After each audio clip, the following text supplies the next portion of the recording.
Hey, what's up? This is part 7 in my series going over the Death Note anime and manga, and if you haven't seen any of the other parts, you can click up in the corner and there's a playlist on my channel. If you've seen my last video, then you know that we just met Misa, but in this part, Light is going to meet Misa. Also, Light is a straight up pimp in this episode. Light, aren't you going to have any dinner? Actually, I'm still full from room service at the hotel. But I don't want to waste any more time, so let's get into it. This episode starts out with Light getting a call from Chief Yagami about a new video and a journal entry from the second Kira. And if you remember from my last video, I talked about this while going over the manga. It's been a while since I've watched the anime, so they might do something like this in the next episode, but I don't remember Misa sending in a diary page, so I'm curious to see where this goes. So I guess we're already at the point in the series where I don't know everything that's gonna happen, but don't worry, I still know most of what's gonna happen. Just enjoy this first half of episodes because this series jumps the shark hard. Also, fun fact, like the default save icon being a floppy disk, jumping the shark comes from Happy Days where the fawns literally jump the shark. Now you can sound cool at your next cocktail dinner. Anyway, I have a massive hangover when writing the script, so let's get back to the show. The journal entries are from a year ago, and within the writings are messages for both Kira and the task force. May 22nd. My friend and I showed off our notebooks in Aoyama. If by notebooks he's referring to our death notes, that's something that could only be understood by me. This is also when we learn that if you have the Shinigami eyes, you can't see the lifespan of anyone who has a death note. And just as we can't see the lifespan of others of our kind, humans who possess a death note cannot see each other's lifespan, even with the eyes. This might just be me reading too much into it, but when L asks Light what he thinks and Light says it's stupid, L almost throws a hissy fit in his own kind of way. To be honest, it's so stupid. I'm not even sure how to deal with this whole situation anymore. What makes me think this is when Chief Yagami asks L about checkpoints at the dome, L puts some extra emphasis on the word stupid before telling the task force that the dome is probably a red herring and the team should check all the locations listed. It all depends on how stupid he really is. However, assuming he's not actually the idiot we think he is, there could be another message hidden in this diary. Light also plans to go sicko mode if shit hits the fan. At the very least, I have to obtain his notebook, and in the worst case, I may end up having to kill everyone there. Matsui is going to be going undercover in Aoyama, and Light pushes his way into going with him, but this makes L even more suspicious, and after the task force head home, L calls Matsui and asks him to keep an eye on Light. When Light returns home, he can't tell his family that he's on the task force, so instead of being a detective, Light turns into a pimp. Of course I have a girlfriend. You should look for a boyfriend, Sayu. After Light gets up to his room, he tries making his move on Ryuk. Okay, Ryuk. We need to have a little talk. Should've known. Actually, Light's asking about two Shinigamis meeting each other in the human realm. As long as I'm attached to a human, I'd say it's against the rules unless I had their permission first. But there's no laws against it either, so I guess it's possible. Light is also looking into possible meeting places and comes across an event going on at a club called Note Blue, and he thinks that the second Kira could be there. Note and blue, it's a code. Well, if you ask me, that's pretty elaborate. He might be smarter than I thought. We then cut to the next day where we see Light with Matsui and a group of people from Light's school, and we get to see Light pimping out some classmates to Matsui. Oh yeah, he also told me he's looking for a girlfriend, so does anyone want to volunteer? The real plan of being in a group is the fact that nobody could tell who Ryuk is with, but all this preparation is for nothing because Misa instantly knows it's Light when he walks by because of the Shinigami eyes. He's Kira! I can't believe it! I never thought it would be this easy to find him. After Misa finds out that Light is Kira, we cut to her in her bedroom buying Light's personal information on the dark web while listening to the main theme of the show. Oh, it's written as moon, but read as light. Light Yagami. Oh, he sure is amazing. Look at all this stuff. It's crazy that you can just buy people's information on the internet, and it reminds me of today's sponsor, NordVPN. NordVPN gives you unprecedented protection against Yes, according to this repeated nationwide survey, more doctors smoke Camels than any other cigarette. Are you smoking yet? But for real, Misa's just the right blend of toxic. Everything about him is better than I imagined. I can't believe how easy it was to purchase this information. The world sure is a scary place. I even know his home address now. But can't you see? We cut to a few days later when the news team gets another set of tapes from the second Kira. This complicates things because the only event that would match with the tapes being sent is when Light and Matsui went to Aoyama. The tape also talks about how the second Kira has found the original Kira, which is just insult to injury at this point. Is Light really Kira after all? The task force's plan now is to try and reach out to the second Kira and offer them a deal, and Light can't do anything to stop this. That's the last thing you wanted to hear, right? This isn't good.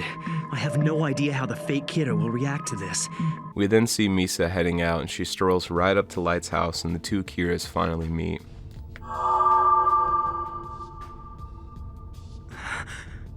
Shinigami. She's the fake Kira. It's a good thing Light's a pimp, because he has a built-in excuse as to why this hot piece of ass is hanging around.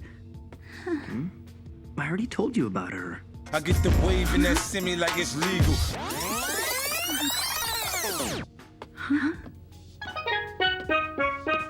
After making their way up to Light's room, Light puts on his best Chris Hansen impression and asks Misa to take a seat. We then get a master class in how to gaslight someone into a toxic relationship that's definitely gonna have a happy ending. If she finds out I'm manipulating her and gets hurt, she'll probably kill me.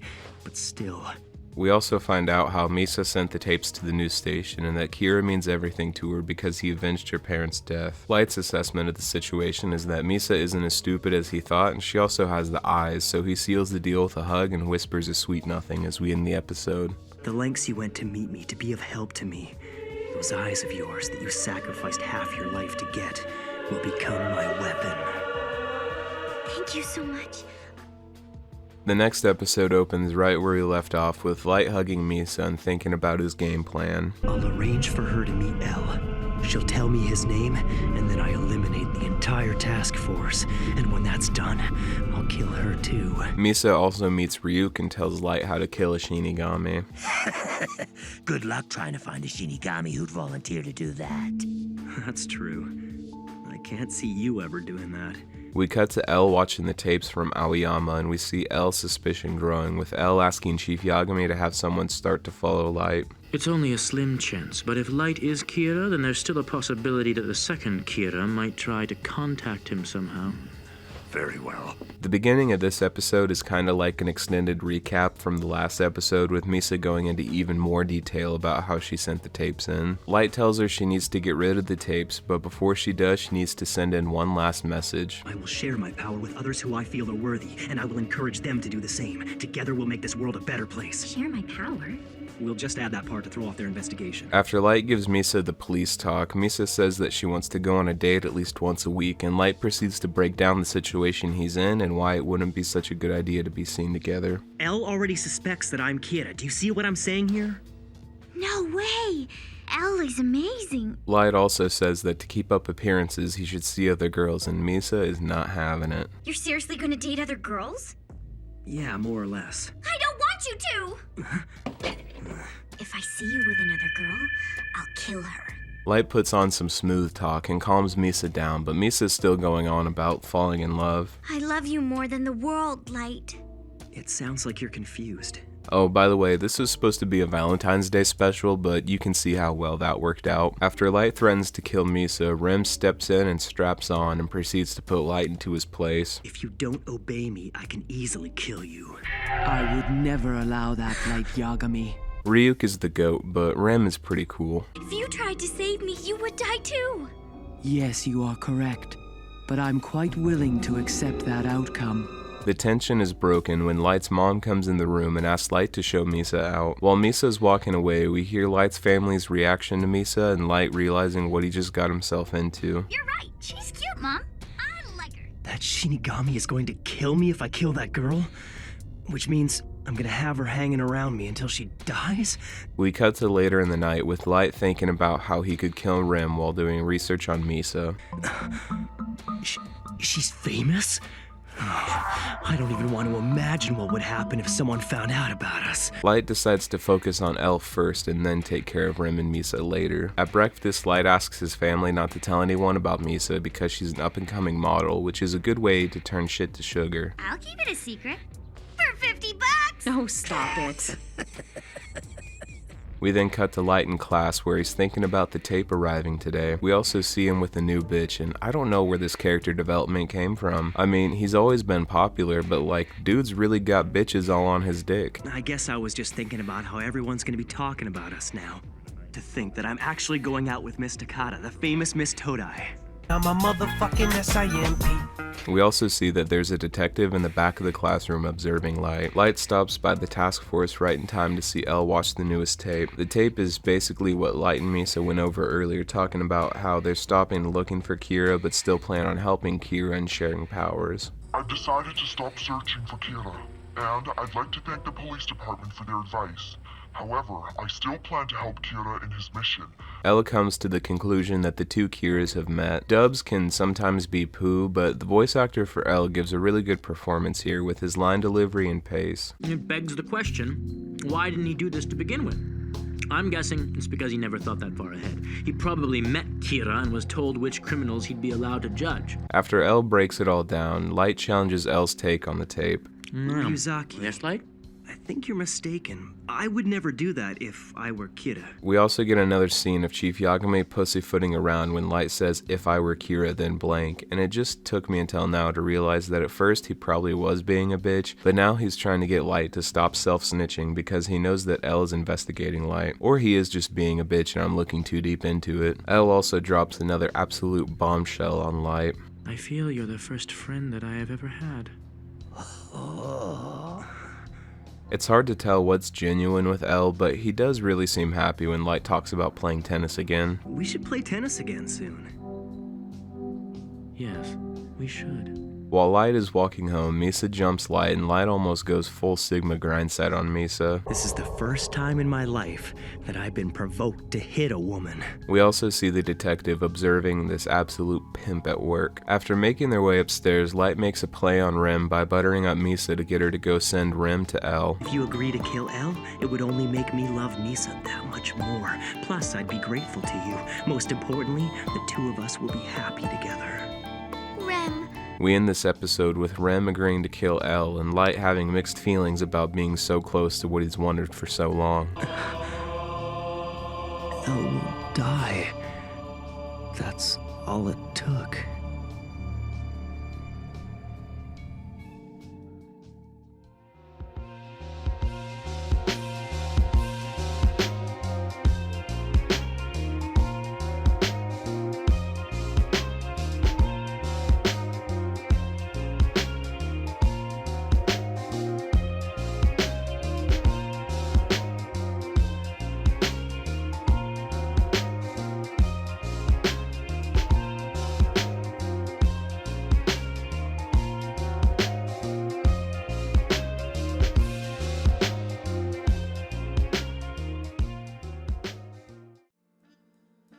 Getting into the manga, when Rem is telling Misa about the eyes, Rem mentions that it's hard to predict what humans will do if they know when they're gonna die. So that's why humans with the Death Note can't know their lifespan, and a human can't tell another human their lifespan. Also, the website I'm ripping these from has some pretty nice artwork. What? Oh no! When Elle is talking about setting up police checkpoints, he talks about getting the officers from the TV station incident, and it's a nice little callback. Speaking of nice little callbacks, when the task force is talking about the second Kira, they treat it more like a threat, which makes sense because of what happened at the TV station. When Light butts his way into going to Aoyama, we get to see more of Elle's thought process, with him thinking that Light could just be in a hurry to find the second Kira because it could blow his operation, and not because he's a figure of justice. Elle also talks about how they should destroy all photos of them and be extra careful about showing their faces, which adds to the threat of the second Kira that's not as prevalent in the anime. I'm not sure if I just missed it in the anime, but in the manga they bring up the fact that if the two Kiras were to meet, all they would need is photos of the task force, and that seems like too much of a power play for the anime to ignore. Death Note is also odd in the sense that most of the time the anime stretches the manga, like all the filler episodes in Naruto and Dragon Ball, but in Death Note it's almost like the manga is stretching out the anime. Since Elle talks talked so much about removing photos, it makes more sense that Misa can't find a picture of Light when she's cyber stalking him. We also get a nice little shout out to Ray Penber when the task force get the tape after Light was at Aoyama, and I'm wondering how long we'll get these callbacks. The anime has all but forgotten about Ray and Shoko at this point. When the task force is talking about the two Kiras meeting, L talks about how the second Kira used to say meet Kira in the tapes, but now the newest tape says that he found Kira but not met Kira. When Misa's heading to Light's house, Rim asks where she's going, and Misa tells her that she's going to turn herself in, and it just gave me a little chuckle. Also, no comment. In the anime, Rim is like Misa's protector, but in the manga, Rim tells Light that she told Misa to use a fake name, but she didn't. When Misa's giving Light her death note, and Light is talking about her still having a piece of the death note, he also talks about the rules of the notebook and how she can't make him fall in love with her using it, and you can only control a person's actions for 23 days. When Misa's telling Light about her parents' death, Light brings up how she killed innocent people with the whole TV station fiasco, and Misa just kinda says, well, you did it too, but it's nice to see that these events in the manga have long-lasting impacts. I'm not sure if it's just the translation I'm getting these screenshots from, but Misa starts talking in the third person, and I'm glad they didn't bring this over to the anime. When L is looking over the security footage, we not only get another Ray shoutout, but L also closes the investigation on the Kitamaru family, and the person who is posing as L is now going to be investigating Light. It's really nice to see how long these story threads go in the manga, when in the anime it's almost like it just jumps from plot point to plot point. In the manga, Misa breaks down how the eyes work and how much of a face and from what angle she needs to see it in order to get their name, and it's a really cool lore building moment, and I'm not sure why they cut it from the anime. We also learn that Misa is not only a model but a co-host on a late night talk show, and her parents' murder is a common discussion point on her fan page, which is nice and adding dimension to her character. Now, I know we all love hot anime whammon, but what's even sexier is a whammon with character development. We also get a little expansion when L is telling Light that he's his friend, with the tennis game taking place after all this Kier nonsense is over, and L talking about how he gets chills whenever he's in public.